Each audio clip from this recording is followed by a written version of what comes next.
Mr. Saawiris, you were heavily involved in bankrolling the ouster of President Morsi, and sure, it is true that many Egyptians say they long for stability, and many say they'll vote for this constitution.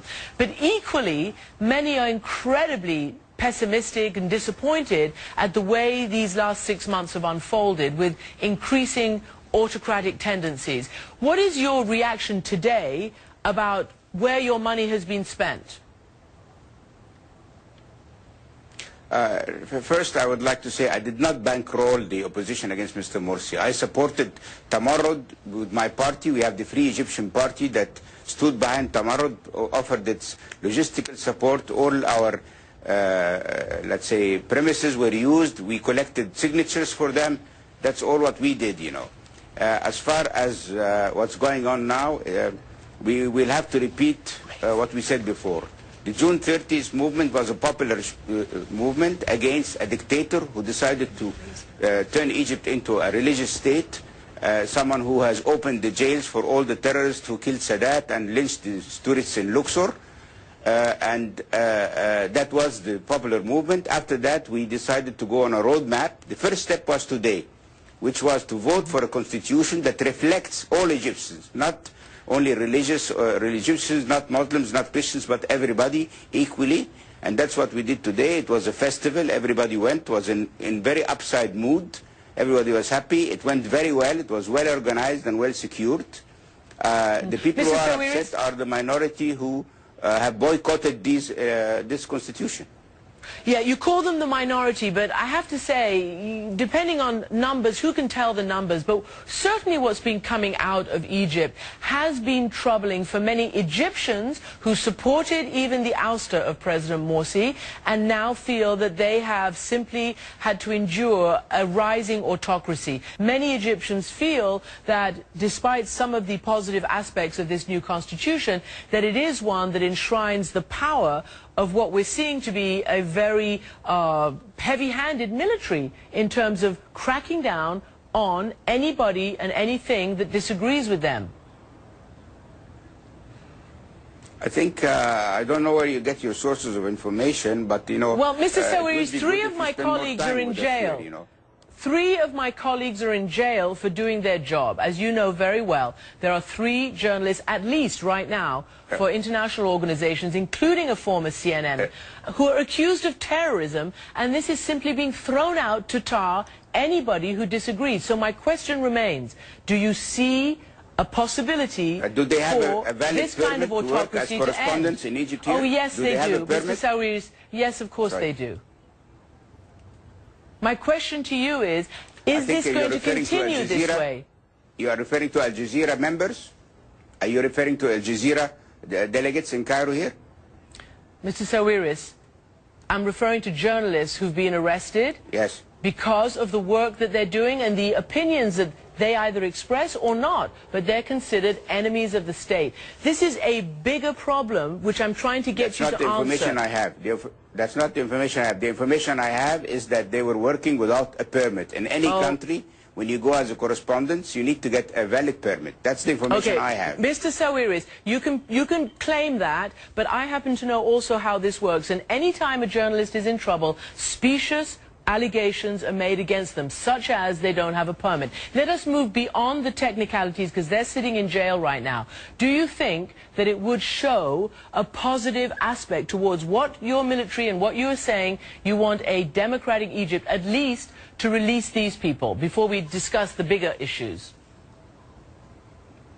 No, I agree with you, but I mean, I would invite you to watch Al Jazeera. They're doing an incitement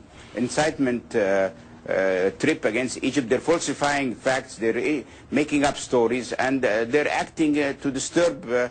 All Egyptians are really shocked at the lowliness of the level of the Al Jazeera that has gone to. So, I mean, it's not like these people are like you trying to be correct or issue statements or show the truth. You know, they're just going out fabricating stories, and the minimum they should have done is getting a permit for that. That's all. You know. Well, these are allegations that they've obviously denied, and we deny it for on behalf of our colleagues as well. But let me just please get to the point of this, and that is, This constitution, as I say, has been drawn up. Many believe that it enshrines the power of the military over the rights of society and indeed over the rights of the civilian part of the state. Are you concerned, for instance, today, somebody who slaps up a no poster, in other words, calling for a no vote, can go to jail? Many liberals, many others are being jailed simply for disagreeing.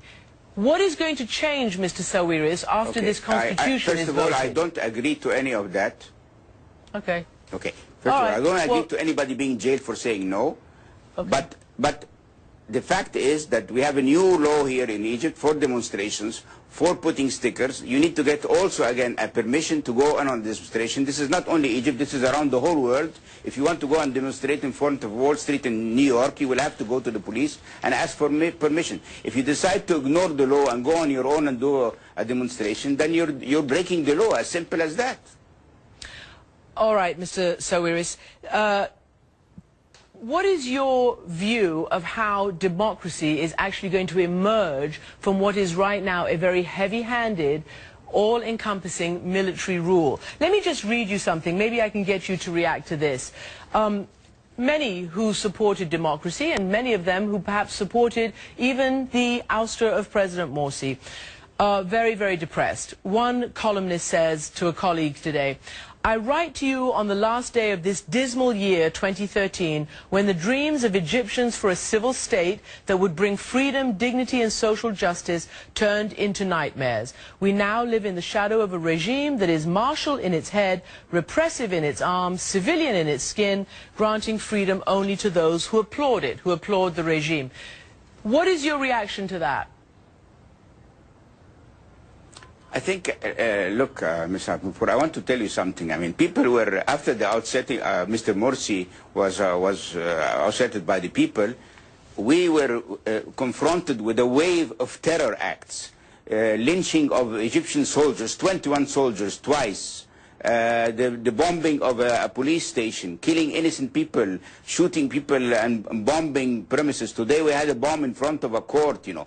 So the Egyptian people are upset and mad and furious at this terror reaction of the Muslim Brotherhood. So don't expect that the people are not angels, they're not prophets, you know. People are alienated that this is the reaction. Instead of them going and becoming a political party and working in the light and accepting to reconcile and working as a decent political party, they've tended to go back to their roots, which is terror, bombing and killing. So don't expect people to sit calm and to say that we are facing an autocratic. No, people are upset and they're and it's reflected in their behavior. I am the first one to defend the rights of any Muslim Brotherhood who wants to express his right in a legal manner, not under resorting to terror or bombing or frightening people or threatening people who will go to vote today.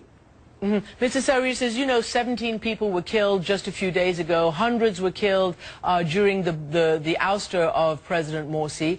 And indeed, there are many who are very concerned that outlawing the Muslim Brotherhood, in other words, deeming them a terrorist organization, could have a severe backlash, could simply act as an incubator for more terrorism and launch what in fact happened in the past, the Al-Qaeda organization. Are you concerned? You say you welcome any Muslim Brotherhood to express their views. They're actually outlawed now by the military. Are you concerned that this could have a backlash and that the divisions in Egypt are being hardened? Listen, ma'am, first of all, we used to have very peaceful demonstrations. Suddenly, the demonstrators were starting to use weapons and shoot at the police, and we don't know who kills who in the end, because when you have a demonstration where the demonstrators are shooting at the police, there's nothing to expect from the police except to defend themselves. Let me tell you, I'm not concerned, because I don't know if you've read these telephone conversations between Dr. Morsi and Ayman al-Zawahiri, Al-Qaeda leader, where they're complotting and making plans to how to help Al-Qaeda in its bigger vision of Islamicification of the region and how to release the criminals out of the prisons. You know, you're welcome. You have your own security forces who can check these tapes and see the verification of this. So they started with terror and terrorism, and that's why the reaction came to outlaw them It's not the other way around. Mr. Saawiris, those are incredibly harsh accusations. There has been absolutely no evidence of what you suggest of those conversations. Sadly, we have run out of time and we have to end this conversation. I'm sorry we had technical difficulties at the beginning, but thank you very much for joining us and we hope to talk to you again.